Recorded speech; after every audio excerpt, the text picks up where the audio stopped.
अगर क्योंकि उसके एट्रीब्यूट से, उसके कैरेक्टर से उसका नाम जुड़ा हुआ है. Because his name is connected to his attribute, his character.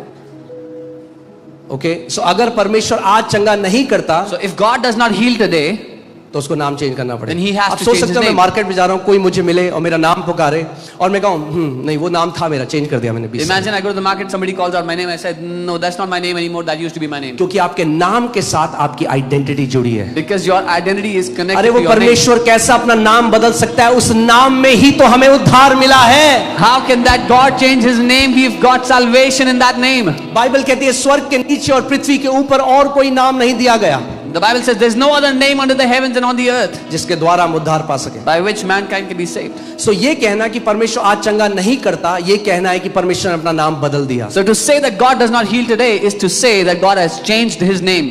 No longer he will be called I am, he will be called I was. अब उसको मैं हूं नहीं कहा जाएगा, अब उसको मैं था कहा जाएगा. मगर हालेलुया, हमारा परमेश्वर मैं हूं है, But वो we praise बदलता God नहीं है. that our God is I am, he does not change. Amen. If healing was a temporary gift, God will not put it an attribute to his name. अगर चंगाई थोड़े समय के लिए होता तो वो अपने नाम को उस पर ना बना देता.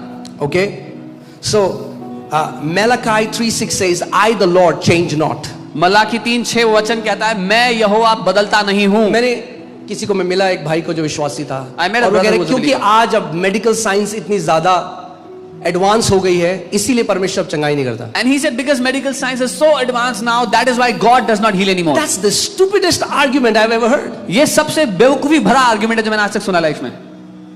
Okay,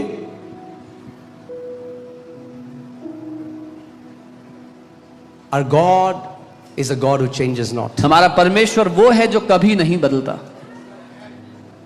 ओके, और अगर आज मेडिकल साइंस कितनी भी आपने टेस्टमनी सुनी, आज भी कितनी ऐसी बीमारियां हैं मेडिकल साइंस के पास उनका आंसर नहीं है, मगर यीशु ने हजारों वो बीमारियां यहां चंगी करी हैं. And you heard so many testimonies here, the diseases for which medical science has no answer, Jesus has healed them here. Okay, so सबसे पहला जो आर्ग्यूमेंट है वो ये है कि चंगाई इतनी जरूरी नहीं है, सैल्वेशन जरूरी है. The first argument is healing is not so important, salvation is very important. सो चंगाई चंगाई मत करो. So don't keep saying healing, healing all the time. जो लोग ये कहते हैं उन्हें वचन की समझ नहीं. The people who say these things have no understanding of the word.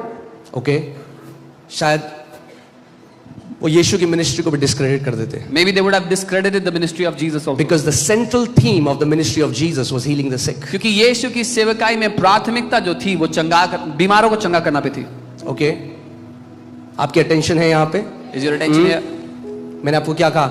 जो भी हम आपको सिखाएंगे वचन से सिखाएंगे. I said whatever we'll teach from the word. पहली बात आपको ये समझना जरूरी है कि यीशु मसीह उद्धार को और चंगाई को अलग अलग नहीं काटता. ये इंसान काटता है, परमेश्वर नहीं काटता. The first thing that we have to understand, Jesus does not discriminate between salvation and healing. Man discriminates between the two.